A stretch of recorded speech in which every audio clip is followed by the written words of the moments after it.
अभी फिर से बारिश चालू हो गया सुबह सुबह। एक तो रात भर बारिश हुआ ही, लेकिन फिर से बारिश अभी सुबह में चालू हो गया। आज लगता है दिन भर बारिश होगा।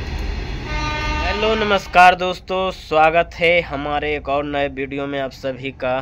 तो दोस्तों, हमारे जितने भी ट्रैकमैन भाई हैं उनके लिए बहुत ही खुशी की बात है, ठीक है, और हम सब के लिए भी खुशी की बात है।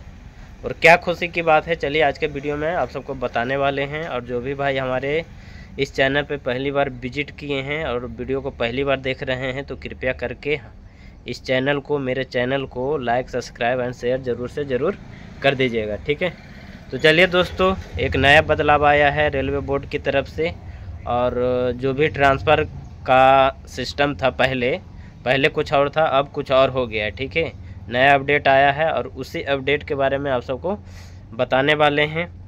तो दोस्तों, ट्रांसफ़र पहले जो भी ट्रांसफ़र लगाते थे तो 5 साल के बाद होता था। जैसे इंटर डिवीज़न हो गया, इंटर जोन हो गया, तो उसी के बारे में एक लेटर जारी हुआ है। और अब जो भी ट्रांसफ़र लगाएंगे, जो भी एम्प्लॉई, जैसे हमारे जो ट्रैकमैन भाई हैं, पहले जो ट्रांसफ़र का फार्म जब लगाते थे ट्रांसफ़र के लिए, तो पहले ऑफलाइन चलता था।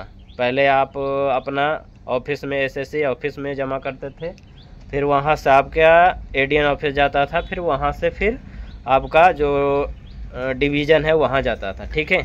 तो वो सब चीज़ बंद कर दिया गया है, ठीक है। वो लेटर भी मैं आप सबको दिखा देता हूँ साइड में।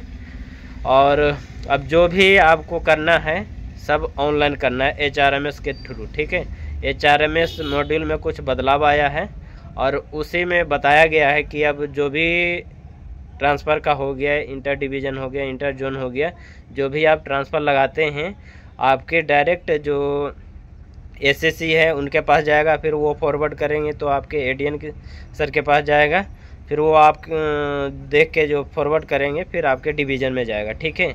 और पहले जब हम अभी जैसे पहले का ज़माना था कि जो भी ट्रांसफ़र के लिए लगाता था तो उसका नंबर आगे पीछे हो जाता था। जैसे हम लगाएं और 10 लड़का पीछे लगाया, 10 दिन के बाद लगाया, तो उसका ऊपर और मेरा नीचे हो जाता था, आगे पीछे हो जाता था, ठीक है। नंबर में गड़बड़ी हो जाता था। लेकिन अब जो HRMS के थ्रू ऑनलाइन लगाइएगा, जैसे आप पास PTO चाहे छुट्टी का लेते हैं, उसी तरह से उसमें HRMS में दिया हुआ है ट्रांसफ़र के लिए। जो भी ट्रांसफ़र हो गया, इंटर डिवीज़न, इंटर जोन, और जो भी हेडक्वार्टर अगर चेंज करना चाहते हैं, तो सभी तरह का जो ट्रांसफ़र है सब अब HRMS के थ्रू आप लगा सकते हैं, कर सकते हैं, ठीक है। और ये आपके जो ऑफिस था, पहला ऑफिस में देते थे तो 6-7 महीना ऑफिस में रहता था, फिर वहाँ से एडीएन के पास जाता था तो वहाँ 5-6 महीना लग जाता था, फिर वहाँ से जब जाता था तो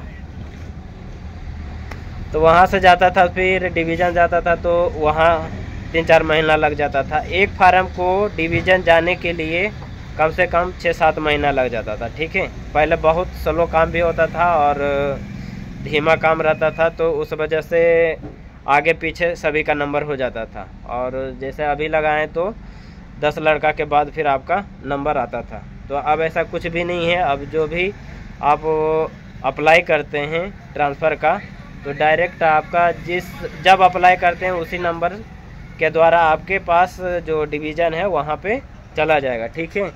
और आगे पीछे इसमें बेईमानी होने का कुछ भी नहीं है। जो भी इंटर डिवीज़न हो गया, इंटर जोन ट्रांसफ़र लगाते हैं, तो इंटर जोन के लिए तो 5 साल है और इंटर डिवीज़न के लिए 3 साल है। और बाकी हेडक्वार्टर एडीएन के अंदर में कहीं भी ट्रांसफ़र लगाते हैं तो 5-6 महीना के अंदर इधर उधर आप जा सकते हैं, ठीक है। और इसके ऊपर एक भाई भी कमेंट किए थे कि इंटर डिवीज़न के लिए कोई वो रूल नहीं है कि 3 साल होना चाहिए चाहे 5 साल होना चाहिए, ऐसा कुछ भी नहीं है। लेकिन ये बात सच है, अगर इंटर डिवीज़न लगाते हैं तो 3 साल आपको वेट करना पड़ेगा। जहाँ पे आप ज्वाइनिंग किए हैं वहाँ पे 3 साल आपको काम करना पड़ेगा। काम करने के बाद अब जब 3 साल बीत जाएगा तो फिर आप इधर उधर जा सकते हैं, आपका ट्रांसफ़र हो जाएगा, ठीक है। उसी तरह से इंटर जोन है, तो इंटर जोन में 5 साल खोज रहा है अभी। और 5 साल जब बीत जाता है तो उसके बाद आप HRMS थ्रू ट्रांसफ़र लगाते हैं तो फिर आपका ट्रांसफ़र हो जाएगा, ठीक है। और पहले ट्रांसफ़र में भी बहुत लेट होता था, ऑफलाइन रहता था तो कोई लेटर जाता था, नहीं भी जाता था, इधर उधर फंस जाता था। अब ऐसा कुछ भी नहीं है, जो भी आप ट्रांसफ़र के लिए लगाते हैं डायरेक्ट 2-3 दिन के अंदर आपके डिवीज़न में वो चला जाएगा। और जो नंबरिंग रहता है, नंबरिंग जैसे आपका 1 नंबर में है, सबसे पहले आप लगाए हैं ट्रांसफ़र के लिए तो 1 नंबर में आपका रहेगा, फिर उसके बाद जो लगाएगा उसके बाद उसका नंबर आएगा, ठीक है। तो दोस्तों जब ऑनलाइन हो गया, जो भी ट्रांसफ़र का है, जब ऑनलाइन हो गया तो जो भी काम है सब फटाफट हो गया। और पहले 5 साल के बाद ट्रांसफ़र होता था तो 6, 7, 8, 9 साल लग जाता था जाने में, घर के पास जाने के लिए। लेकिन अब ऐसा कुछ भी नहीं होगा। जब वैकेंसी अब अगर खाली रहता है तो उस टाइम तो नहीं होगा, फिर जब वैकेंसी फुल होगा और दूसरे लड़के का, नया लड़का जब ज्वाइनिंग करेगा तो उस टाइम आपको छोड़ दिया जाएगा।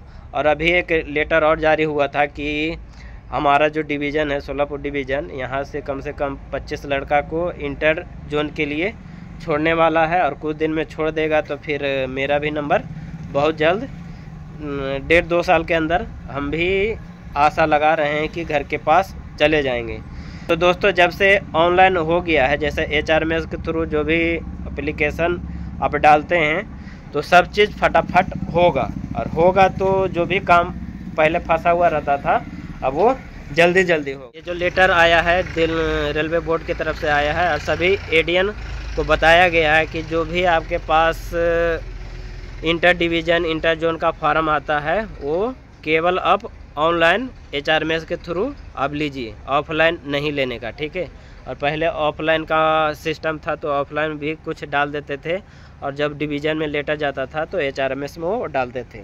लेकिन अब ये चीज़ बंद कर दिया गया है। वो बताए हैं कि जो भी लेटर आपका ट्रांसफ़र का जाता है इंटर डिवीज़न, इंटर जोन, तो आप HRMS के द्वारा अप्लाई होना चाहिए और वो अगर अप्लाई रहता है तो उसी को मान्यता दिया जाएगा, ठीक है। ये सभी जितना भी सोलापुर डिवीज़न है सभी एडीएन को बता दिया गया है कि जब आपके पास HRMS थ्रू जो भी ट्रांसफ़र जाता है उसी को आप वैध मानिएगा। अगर ऑफलाइन जाता है, लेटर जाता है तो उसको रिजेक्ट कर दीजिएगा, ठीक है। तो ये लेटर दोस्तों बहुत ज़रूरी था और ऐसा होना भी चाहिए था। ऐसा होने से जो भी प्रोसेस है बहुत जल्द होने लगेगा और सभी को ये चीज़ के बारे में पता रहेगा कि कोई भी बंदा ट्रांसफ़र के लिए कब डाला है, उसका सर्विस कितना साल हो गया है और कब उसका ट्रांसफ़र होना चाहिए। प्रमोशन में भी अब बहुत जल्द प्रमोशन होगा। जो भी एम्प्लॉय ज्वाइनिंग करता है तो 5-6 साल के बाद उसका प्रमोशन होता है। तो जब जो चीज़ भी ऑनलाइन हुआ है उसके लिए, सभी चीज़ के लिए बहुत ही फ़ायदा है और बहुत ही अच्छा है, ठीक है। और जो भी काम होगा अब जल्दी होगा। तो दोस्तों यही बताने का था। और ये जो लेटर जारी हुआ है ये 2-3 दिन पहले का है, तो सोचे कि अपने भाई लोग को बता देते हैं इस लेटर के बारे में। तो आज के वीडियो में यही बताने का था और जो भी अपडेट आता रहता है वो मैं आप सबसे शेयर करता रहता हूँ, वीडियो के माध्यम से बताता रहता हूँ, ठीक है। तो आज का ये वीडियो छोटा सा आप सबको कैसा लगा प्लीज़ कमेंट करिएगा, ठीक है। और इसके बाद जो भी नोटिफिकेशन आएगा, जो भी अपडेट आएगा वो मैं आप सबको बताता रहूँगा, ठीक है। वीडियो को यहीं पे समाप्त करते हैं, फिर नेक्स्ट वीडियो में आप सबसे मिलेंगे। जब तक के लिए बाय।